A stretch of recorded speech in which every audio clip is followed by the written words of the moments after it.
제일 처음에 분양 계약을 하시게 되시면 20일 이내에 일단 일반 임대사업자를 내셔야지 부가세 조기 환급 받으시고 하실 수가 있으세요.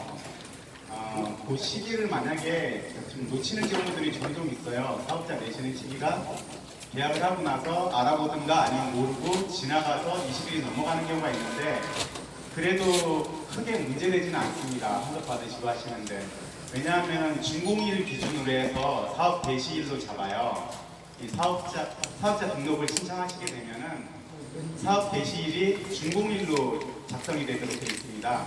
그래서 20일이 넘어도 크게 문제되지는 않은데 가능하면 20일 이내에 사업자를 내라고 하시는 게 좋습니다. 일반 사업자 내실 때 저희한테 맡기시면은 준비해 주실 서류가 있는데요. 처음에는 이제 그 주소지, 물건지 주소하고 동호수 나와 있는 계약서하고 그 회사하고 고객분의 인적사항에 써 있는 직인식은 날인 부분이 필요합니다. 계약서가 여러 장이 있으면 다 보내지 마시고요. 맨 앞장에 주소하고 동호수 써 있는 그 몇 호실 나와 있잖아요. 그거하고 맨 뒤에 부분 보면 회사하고 그 계약자분의 인적사항하고 날인 직인 부분이 있어요. 그 두 가지만 카피해서 보내주시면 되시고요. 그리고 신분증이 같이 들어가야 됩니다. 사업자 내실 때요. 만약에 직접 가시면은 신청서를 작성하시게 되는데 신청서 작성은 어렵지는 않습니다. 고객분이 직접 가서 하실 경우에는요. 거기에 잘 모르시면은 세무 도우미들이 있으니까 거기서 하시면 되고요. 저희한테 맡기시면은 그냥 분양 계약서하고 신분증만 보내주시면 되시고요. 그러면 일반 사업자는 등록을 하실 수 있고 바로 세무서 아무데나 가셔도 바로 사업자 등록은 가능하십니다. 그리고 이제 부가세 조기 환급 신청을 하시게 되는데 계약금을 이제 처음에 내시고 나시면 납부하시고 나시면 건물분에 대한 토지분에 대한 거는 부가세가 붙지를 않으니까 환급이 없고요. 건물분에 대해서만 10% 부가세 붙는 부분에 대해서 환급을 받게 됩니다. 이제 그거 하기 위해서 필요한 거는 세금계산서 발급 받으시면 대부분 다 이제 그 전자세금계산서로 받으실 거예요. 계약서 쓰셨을 때 거기에 있는 메일 주소로 세금계산서가 발급이 날아갑니다. 그럼 고객분이 그거를 챙기셔서 보내주셔야 돼요. 세금계산서하고 그리고 환급 받으실 계좌 그것만 알려주시면 나머지는 사업자 등록을 세무사무소에 맡기셨으면 그대로 그것까지 해서 이제 작성을 해서 환급 받으실 수 있게 해드리고요. 계약을 하시면 그 달 말고 그 다음 달 25일까지 조기환급 신청을 하셔야 돼요. 그 다음 달 25일까지 조기환급을 신청을 하시면 그날로부터 해서 15일 이내에 환급을 받으실 수 있습니다. 만약에 그 조기환급 신청을 못 하시고 그냥 넘어가셨을 경우 그럴 경우에는 나중에 이제 확정신고 시에 한꺼번에 부가세 신고를 하시고요. 그리고 일반적으로 조기환급이 아니고 그냥 일반 환급으로 해서 환급은 그대로 받으실 수 있습니다. 그리고 질문사항에 보면은 소득세 기준 및 과세 유형, 합산과세 및 분리과세 해당 경우 이렇게 되어 있는데요. 작년까지 그 임대소득이 2천 이상이면은 합산소득이고요.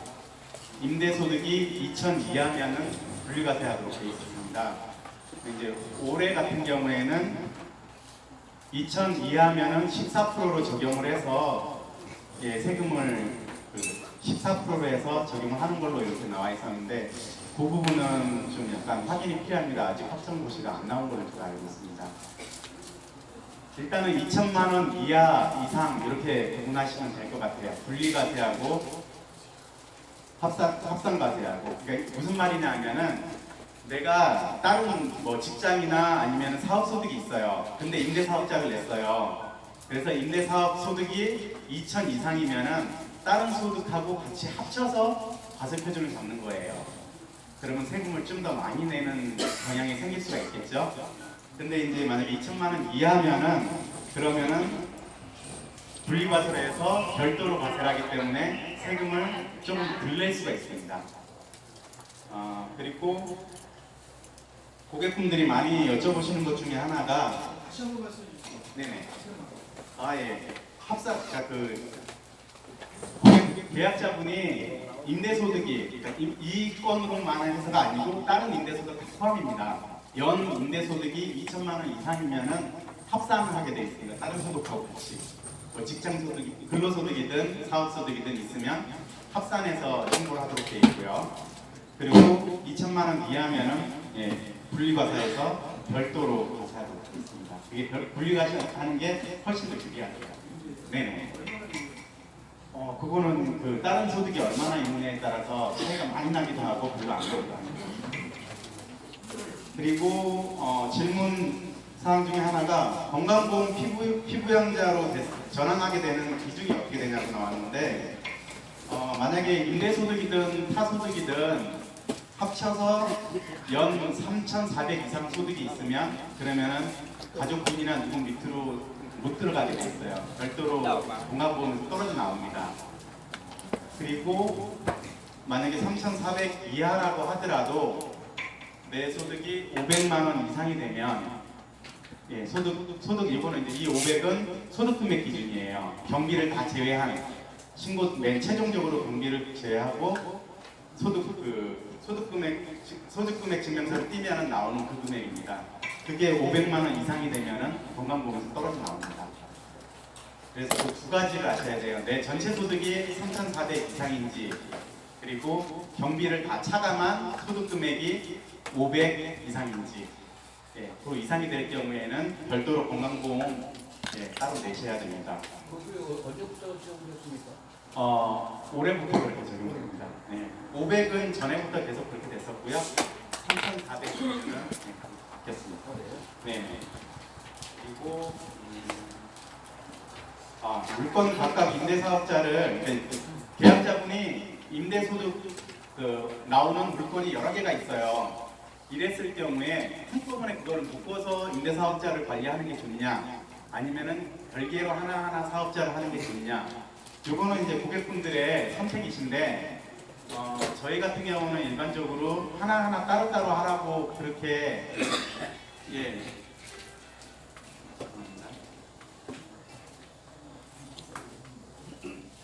저희는 따로따로 관리하라고 말씀을 드려요. 왜냐하면은 뭐 여러 개가 있으면 한 번에 시작해서 끝까지 다 내가 끌고 가는 게 아니고 중간중간에 뭐 팔기도 하고 매매도 하기도 하고 또 이제 변동사항이 생기기도 하고 하기 때문에 관리하는 부분에 있어서는 하나하나 사업자를 내시는 게 훨씬 유리하십니다. 근데 이제 요거는 고객분들의 선택이세요. 계약자분들이 그냥 선택해서 하시는 거고요. 그리고 증여세 발생 부분에 대해서 가끔씩 물어보시는데 이런 경우가 있어요. 예를 들어서 계약은 아빠가 했어요. 엄마가 했어요. 부모님들이 했는데 중간에 뭐 중도금 한 1차, 2차 치르고 자녀분들한테 그거를 넘긴다든가 계약자를 바뀐다든가 이런 식으로 했을 때 그 계약금이라든가 이제 현찰로 지출된 부분들 그런 부분들이 증여로 인정을 받을 수가 있어요. 그러니까 그 부분 잘 생각하셔서 계약자분이 처음부터 만약에 중간에 넘기실 의향이 있으면 처음부터 자제분들이나 이렇게 해가지고 하시는 게 좋고요. 그리고 대출 받는 부분은 대출을 승계하시거나 하면 그 부분은 증여하고 별반 상관없는 걸로 생각하시면 됩니다. 예를 들어서 계약금을 내가 뭐 한 5천만 원을 냈어요. 그러면은 그 5천만 원 부분에 계약금 내가 내는 부분에 대해서는 증여로 추징당할 수가 있고요. 그리고 그 증여 부분에 대해서 그 부분이 만약에 증여가 안 된다고 할 경우에는 내가 소명을 해야 돼요. 그러니까 내가 그 자제분들이 돈을 자체적으로 준비해서 이렇게 했다는 그 증빙이 들어가야지 증여세를 피할 수 있습니다. 그리고 이제 그 매도를 중간에 매도를 하시거나 나중에 사업을 하시다가 매도를 하실 때 그 부가세 환급 부분이나 이런 부분들 많이 모르시고 뭐 이제 이렇게 환급 같은 거 받으시고 이런 분들이 있는데 추징당하시고 이런 분들이 있는데 그거는 뭐 다 아시다시피 포괄승계 조건 다시면 되세요. 근데 그때 하나 주의하실 점이 있어요. 이제 어떤 부분이냐면 예를 들어서 내가 계약금하고 뭐 중도금하고 내가 1억이 들어갔다고 가정을 할게요. 매매가 1억 하고 계약금 중도금 내고 만약에 한 부가세를 한 10% 그냥 1,000만 원 정도 환급 받았다고 가정을 할게요. 그러면은 내가 실제적으로 9천 정도, 그러니까 1억을 내가 나한테서 지출이 나갔고 1,000만 원이 부가세 환급을 받았으니까 그 사업을 하면서 일단은 1,000만 원 수익이 발생한 거예요. 그 국세청에서 볼 때는 그렇게 판단합니다. 근데 포괄승계 계약을 쓸 때 계약서상에 처음에 내가 받았던 계약 금액하고 똑같이 매수할 때 매매할 때 금액을 똑같이 1억이라고 써요. 그러면은 우리가 생각할 때는 여기도 1억이고 여기도 1억이니까 뭐 어차피 포괄승계하면은 부가세 추징당하는 건 없으니까 그러면은 내가 낼 게 아무것도 없지 않느냐 이렇게 생각하는데 계약금하고 중도금에서 내가 부가세 환급 받은 부분을 수익으로 판단을 하는 겁니다. 그래서 만약에 내가 1,000만 원을 부가세 환급을 받았다 그러면 그 1,000만 원을 수익으로 받아서 양도 차익으로 봅니다. 그래서 그 1,000만 원에 대한 세금을 떼요. 그러니까 뭐 기본 경비 제하고 뭐 하면은 뭐 한 300 정도 일반적으로 나옵니다. 그러니까 그런 거 모르고서 나중에 막 하소연하시는 분들이 있는데 그거 잘 감안하셔서 하셔야 됩니다. 네, 그리고 뭐 조기환급 부분은 대부분들 뭐 직접 잘 안 하시고 맡기시니까 비용도 저렴하고요. 계약금하고 중도금 뭐 1, 2회차 정도 하고 잔금 그때까지 사업자 등록해드리고 조기환급 신고 다 해드리고 잔금시까지 이제 딱 정리해드리는데 보통 업체들마다 비용이 조금씩 다 틀려요. 부가세 포함해서 한 14만 원, 15만 원 받는 데도 있고 11만 원 받는 데도 있고 이제 요즘에 아주 싸게 하는 데는 진짜 8만 원 받는 데도 있습니다. 네, 저희 회사는 금액이 지금 다른 데 해드리는 거는 13만 원 금액으로 해드리고 있는데 근데 여기 지금 전무님께서 또 저희 차 팀장님께서 말씀하셔서 이번에 만약에 진행을 하시게 되면 11만 원에 해드리고 있습니다. 일단 뭐 부가세 조기환급 부분은 이 정도로 설명을 드리는데 대부분 다 알고 계신 부분들이고 많이들 하셨던 거라서 혹시 뭐 더 궁금하신 거 있으면 말씀하시면 제가 아는 한도 내에서 말씀드리겠습니다. 그 계약금을 그래도 이거 해야 되죠. 계약금만 계약금이요. 해도 해야 되죠. 계약서를 작성을 하시면 됩니다. 네, 계약서를 작성하시면 그러면 이제 그때부터 그 사업자 내고 조기환급 준비를 하셔야 되니까요. 네. 네네. 네.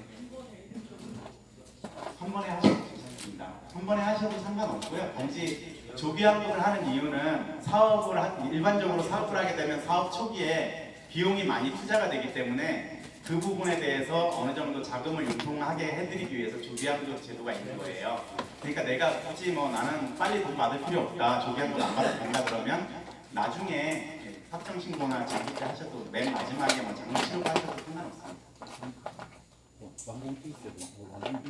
그러면 부가세 네 맞습니다. 11만 원이 부가세 포함? 네 맞습니다. 그러면은 한 번에 11만 원. 네네. 그러면 22만 원, 33만 원 이렇게 되실 겁니다. 네. 중공검사 떨어져야 완공사. 그러면 부가세 한국 조기환급 부분은 이 정도로 마무리하고요. 나머지 또 문의사항 있으면은 그거는 별도로. 아니 저기 아까 네네. 여기 일반 사업자를 갖다 중공일 기준이라는데 중공하지 않는데 벌써 바뀌었는데. 조기환급 때문에 그렇습니다. 조기환급 그 계약금 부분이나 이런 네네 그런 거 안 받으실 거고 하시면은 그러면은 나중에 하셔도 상관없습니다. 네. 네네. 네. 아니요. 예, 그거 나중에 한꺼번에 해서만 받으실 수 있습니다. 네.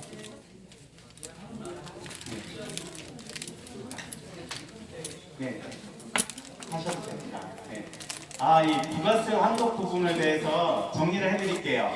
부가세는 내가 그 매입하고 매출하고 두 가지 부가세가 있잖아요. 내가 돈이 지출이 나간 거하고 내가 뭐 물건을 팔든가 임대소득이 있어서 받은 거하고 이 두 개의 매입 부가세하고 매입세금계산서하고 매출세금계산서 이 차액만 예, 내거나 받도록 되어 있는 겁니다.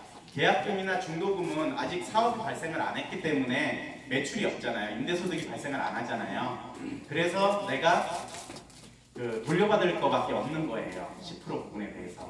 근데 나중에 이제 내가 임대사업을 이제 뭐 세입자가 들어오고 아니면 호텔이 정식으로 돼서 돌아가면서 내가 수익이 발생하면 매출 세금계산서가 발행이 되겠죠. 그럼 매출 부가세 부분은 차감을 하고 예, 이제 그렇게 정리가 되도록 되는 겁니다. 그래서 준공이 되기 전까지는 내가 돌려받을 것밖에 없다고 생각하시면 돼요.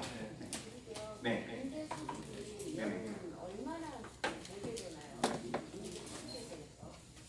아, 임대소득이 그거는 분리과세 하느냐 아니면 합산계산 하느냐에 따라서 분리과세 같은 경우에는 지금 현재 올해 기준으로는 14% 네네 예정되어 있는 거는 그렇게 돼 있어요. 금액이 2천 이하일 때는 뭐 사업자 안 내시고 하시는 분들도 많이 있어요. 이제 사업자 내고 안 내고 그 차이는 조금 있긴 한데 좀 큰 차이는 없습니다. 네, 그리고 이제 내가 사업자를 안 내고 금액이 임대 수익이 작다 그러면은 세금 낼 것도 없겠죠. 사업자 신고를 안 했으니까요. 뭐 더 궁금한 거 없으시면 5월달에 종합소득세 신고하는 부분에 대해서 잠깐만 말씀드리고 마치도록 하겠습니다. 종합소득세 신고 매년 일하시니까 다 해보셨을 거예요. 1년 동안에 내가 총 얻은 수익에 대해서 경비를 차감하고 거기에 대한 세금을 내거나 아니면 기납부, 우리는 3.3% 세금을 미리 떼잖아요. 수수료 받을 때요. 그게 기납부 세액인데 그 기납부 한 거를 내가 돌려받거나 하는 제도입니다.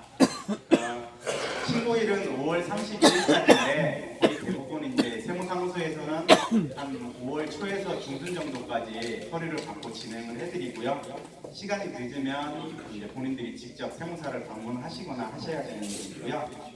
서류 같은 경우에는 이제 뭐 세무사무소에 맡길 경우에는 위임한다는 신청서하고요. 그리고 이제 국세청에서 한 4월 말쯤 되면은 이렇게 종합소득세 신고하세요. 금액이 얼마입니다 하고 안내장이 하나 날라올 거예요. 그거 하고요. 그리고 각 회사에서 수수료 받은 원천징수 영수증, 내역서, 그 세 가지가 필요합니다. 기본적으로는요. 그리고 이제 만약에 내가 경비를 좀 이렇게 더 떨어야 될 상황이다. 내가 매출이 너무 많다. 한 7, 8천, 1억 아니면 뭐 2억 이렇게 된다. 그랬을 경우에는 경비를 떨어야지 세금을 덜 낼 거 아니에요. 그래서 이제 경비 각종 내가 증빙할 수 있는 경비 내역서 그런 것들을 준비를 해주시면 되시는 거고요. 그거는 제가 좀 이따가 별집 양식으로 나눠드릴게요. 그리고 이제 종합소득세 할 때 왜 세무사무소에 맡겨야 되는지 그거를 하나 말씀드리고 마칠게요. 이제 종합소득세 할 때 신고하는 방법이 두 가지가 있습니다. 하나는 이제 기장을 하고 세무사무소에서 장부를 원래는 이제 1년 동안 맡겨야 되지만 대부분 그렇지 않고 그 기간 동안에만 장부를 만듭니다. 무슨 비용 이렇게 해가지고 경비를 이만큼 썼습니다 하고 장부를 만들어 드리는 거예요. 세무사무소에서 일반적으로요.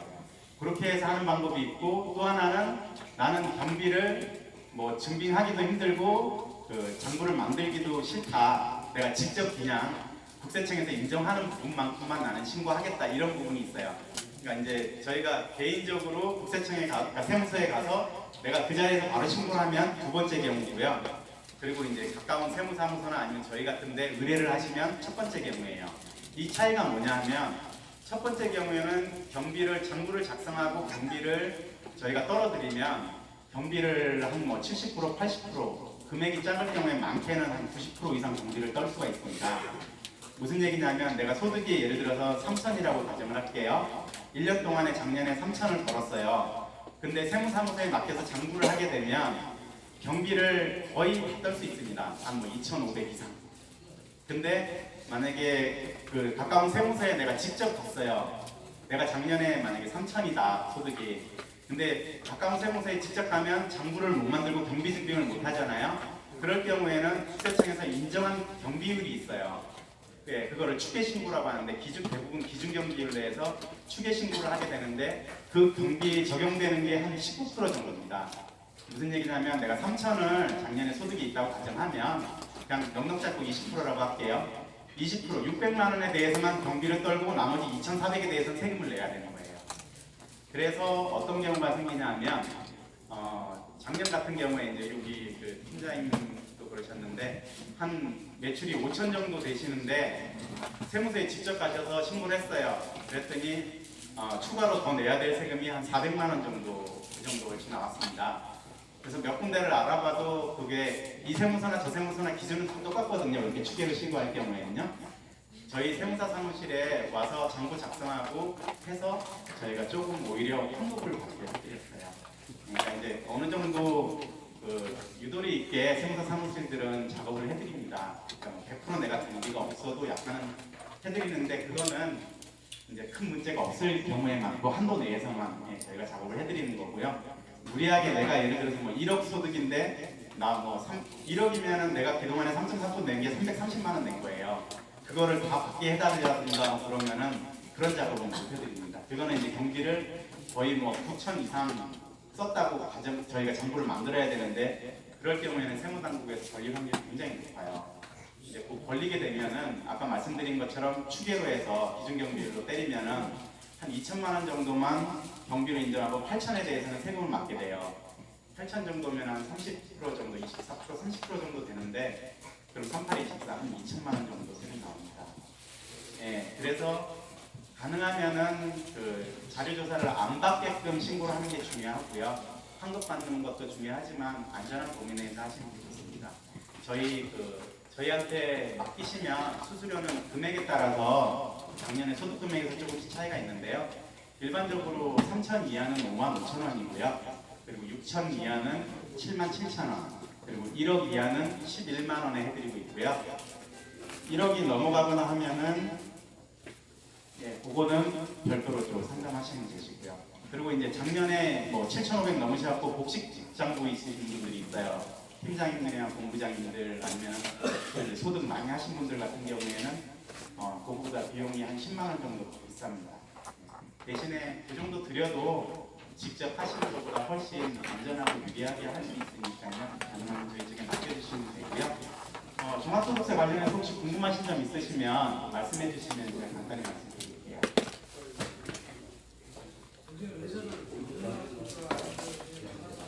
예. 종합소득세 신청하는 거는 저희가 신청서 양식을 나눠드릴 거예요. 그거 작성하셔가지고 팩스 보내주시면 되고요. 그거 힘드신 분들은 저한테 전화번호로 문자 주시면 그 핸드폰으로 바로 입력할 수 있게끔 해드려요. 이런 신청서에서 팩스 같은 거 보내는 거 불편하다. 그럼 핸드폰으로 내 이름, 주민번호하고 몇 가지 쓰는 날 있거든요.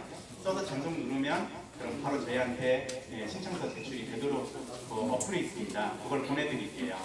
우선은 저희 여기 그 종합소득세 설명되어 있는 양식하고요. 신청서를 좀 나눠드리도록 하겠습니다. 또 소득세는 뭐 얼마 이상 되면 세무사를 그러니까 얼마 이상이야? 수수료, 그러니까 내가 받을 금액하고 수수료하고 비교해보면 우리 내는 금액은 수수료 5만 5천 원, 최저가 5만 원이거든요. 그거 이상이면 되니까 가능하면 얼마가 됐든 신고를 하는 게 훨씬 유리하죠. 내가 작년 매출이 1,000만 원이라고 하면 내가 돌려받을 금액이 33만 원. 그럼 어떻게 살아요? 네, 근데 거기서 5만 원 세무사 비용 주셔도 그래도 20몇만 원 남으시잖아요. 그러니까 금액이 작더라도 일단은 신고하시는 게 의뢰하시는 게 훨씬 유리하십니다. 1,000만 원이라도 신고하는 게 유리하네요. 네, 500도 신고하셔도 유리하시고요. 신고를 만약에 본인이 직접 하셔도 돼요. 금액이 진짜 1,000만 원 이하 작다 그러시면 가까운 세무서 가셔서 직접 하셔도 상관없습니다. 금액이 작을 때. 네, 저희 교대 법원 밑에 고치게 있습니다. 저희 명함하고 종합소득세 신청서 양식 그리고 설명서 양식 좀 나눠드릴게요. 좀 제가 나눠드리겠습니다. 감사합니다.